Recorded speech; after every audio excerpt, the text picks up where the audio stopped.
Yeah, Kevin, just wondering, is Shedeur Sanders your starter now for the rest of the season?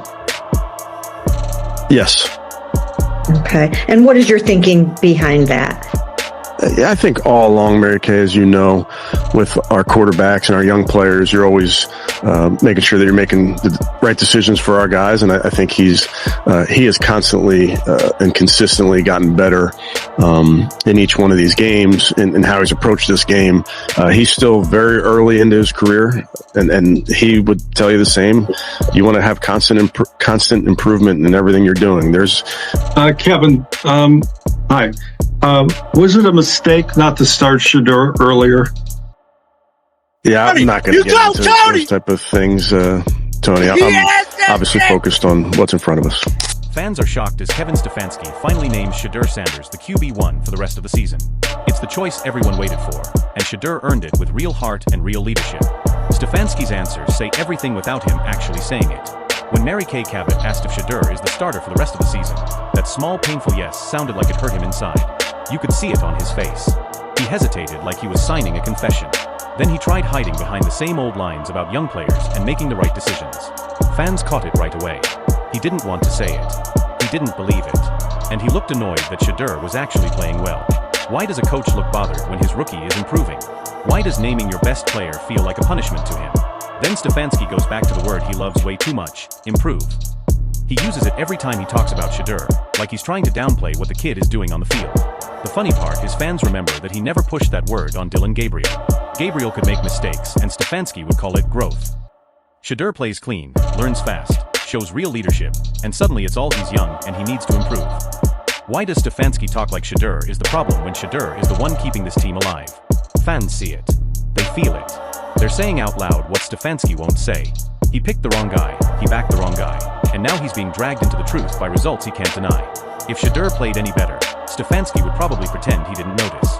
And when the reporter asked if it was a mistake not starting Shedeur earlier, Stefanski folded instantly. He didn't even try to defend it. He just hid behind, I'm focused on what's in front of us. Fans tore that answer apart because he didn't want Shedeur. He didn't believe in him. He trusted Gabriel, and that blew up on him. Now he's being forced to ride with a quarterback he tried to sideline. No wonder fans say he dislikes Shedeur or can't be trusted and is on the wrong side of history. This coach kills confidence in normal players. He just couldn't break Shedeur. And that's why fans are asking, if Shedeur is QB1 now, Kevin, why wasn't he QB1 when it mattered? And what does that say about you as a leader? Has anything surprised you about his development over these past 3 starts? No, I don't know. Surprise is the word, Mary Kay. I think, again, we've been around each other now going back to April, so I've seen constant improvement in a bunch of areas. But I also saw in that game some areas of improvement in some areas that we asked him to improve upon. And I think that's, the fun part of coaching is developing players and giving them tools to improve in certain areas, if you will. And I think the fun part is when you have players like Shedeur, like our rookies, whomever it may be, that are very intentional about their own development as well. Thank you. Bro, it kills him to say that Shedeur is going to be the quarterback. It kills him to say that, you know what, Shedeur is better than Dillon, always has been better than Dillon, and will be better than Dillon, bro.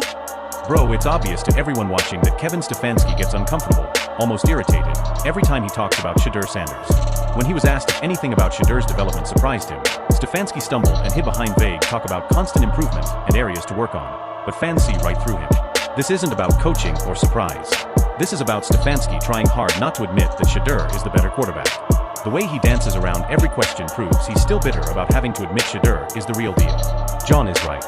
It absolutely burns Stefanski to admit Shedeur is better than Dillon Gabriel. The truth is Shedeur has outplayed Gabriel since day one, and it hurts Stefanski to accept that his first choice failed. What makes it worse is Stefanski's refusal to be honest or confident. Instead, he hides behind cliches about tools and development, like Shedeur needs some magical coaching to catch up. But Shedeur has already shown he belongs on the field leading, making smart choices, and carrying this team. Meanwhile, Stefanski looks like a coach who made the wrong decision and still hasn't accepted it. Fans are tired of the excuses and see his hesitation as proof he's the wrong man for this team right now.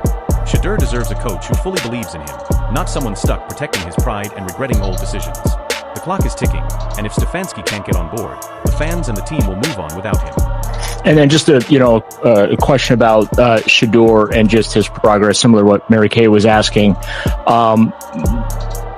The fact that, he put up 4 touchdowns in just his, third start versus what he did in that first start at Las Vegas, just how pleasantly surprised are you with his progression in such a short timeline, considering maybe how far he might have been behind in training camp and maybe the first quarter of the season?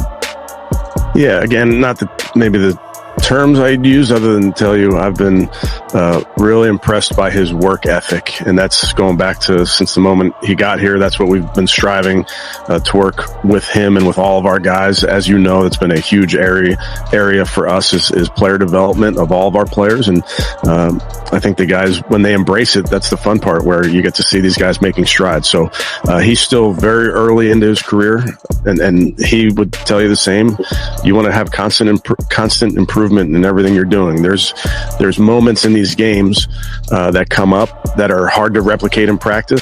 Stefanski keeps trying to sound impressed with Shedeur Sanders, but it feels like he's stuck repeating empty basic praise. Saying he's really impressed with his work ethic is something any coach can say about any player. The real question is why Stefanski waited so long to give Shedeur a real starting role if he knew the kid worked this hard since day one. Why did Shedeur have to play catch-up after being put behind in training camp? Isn't this supposed to be a team that values talent and lets the best player lead? Instead, Stefanski talks about development like it's some slow, careful project. But Shedeur has already shown he can handle pressure right now. So why keep him waiting when he's clearly ready to carry the team? And what about those game moments Stefanski mentions that you supposedly can't practice? Shedeur has faced those moments every time he steps on the field and has made smart choices under pressure. Why does Stefanski act like Shedeur still needs to prove himself when he's already proving he belongs? It feels like Stefanski can't admit that Shedeur isn't just a work in progress. He's a leader changing the future of this team. Fans see it too. They know Shedeur has the talent, the heart, and the drive to take this team forward. So Kevin, why keep making excuses? Why hesitate to back the guy who's earning it every single week? It's time for Stefanski to stop dodging the truth and fully trust Shedeur to lead this team where it needs to go. Then, after, with time to reflect on it, the idea of going with the hot hand with Shedeur on that last 2-point conversion, do you have any second thoughts about it? I understand, why he went to the Wildcat, but the fact that he'd been playing so well, does that make you think twice about it? Well, listen, when you come up short like you do, you think about everything and what you could do differently. Obviously, when you get in those moments, you have the calls ready to roll and plays that you've talked about pre-game and throughout the week. There are going to be times where you want to call back. There will be times where you have success and it didn't come off exactly how you wanted it. But bottom line is, you sabotaged we came up short in both those tries, and that's where I have to look at it and say, are there things that we can do better? And that's my job to look at it constantly. Thanks. He sabotaged him. Come on, just say it. I wanted to fuck Shedeur over. Stefanski's answer here is the perfect example of how he avoids taking real responsibility for his decisions. When he was asked why he didn't go with Shedeur Sanders on that crucial 2-point conversion, Stefanski talked in circles. We had calls ready. Sometimes things don't work out. We'll look at what we can do better. But fans see through all of that. In their eyes, Stefanski hurt the team by not trusting the hot hand when it mattered most.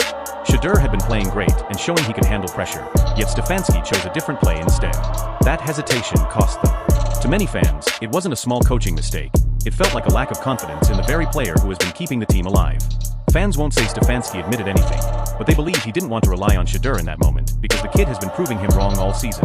And that's why this isn't just about one play. It's about the mindset fans think Stefanski brings to the team. Instead of riding Shedeur's momentum, he looks like a coach who's scared to fully commit. Why hesitate when your quarterback is playing above expectations? Why second-guess the player who looks like the future of the franchise? Fans want Stefanski to stop hiding behind vague answers and show real trust in Shedeur. They're tired of the excuses and the careful wording. They want a coach who backs his players, especially the one who's already proving he can win. And if Stefanski can't do that, then fans feel it might be time for someone else to lead this team, because Shedeur looks ready right now. One last question then on Shedeur and just his pocket presence and, how, one of the issues it seemed like he had early on was drifting a lot, and drifting backwards. It seems like he's doing a better job, more consistent job of staying within the pocket, getting out obviously when he needs to, but just how have you seen him grow in that regard in his game? Yeah, that's definitely been a area of focus for him that I think he continues to improve. I think there were multiple plays in that game where there was really good evidence of really good footwork that you can coach off of, that you want to, point out that this is exactly drill work. This is what you're working on Wednesday, Thursday, and Friday. It's showing up here on Sunday.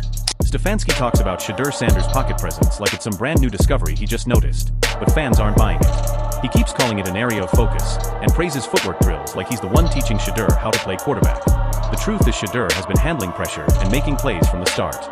This constant need for Stefanski to act like he's the coach magically fixing Shedeur's mistakes feels more like a way to take credit and cover up his earlier doubts. Either way, Stefanski finally naming Shedeur as QB1 proves what fans have known all along, that Shedeur is the future and deserves the chance to lead. If this really is the start of a new era in Cleveland, things might finally be turning around. Don't forget to like and subscribe for more updates and honest takes. And tell me, how long do you think the Browns will keep Stefanski before deciding to make a coaching change? Interview. Thanks for watching, everyone. If you enjoyed this breakdown, make sure to hit that like button and drop your thoughts in the comments. I'm reading every single one. And don't forget to subscribe with the bell on so you never miss the latest updates and breaking stories. Your support keeps this channel growing, and there's much more coming your way. Stay tuned, and I'll catch you in the next video.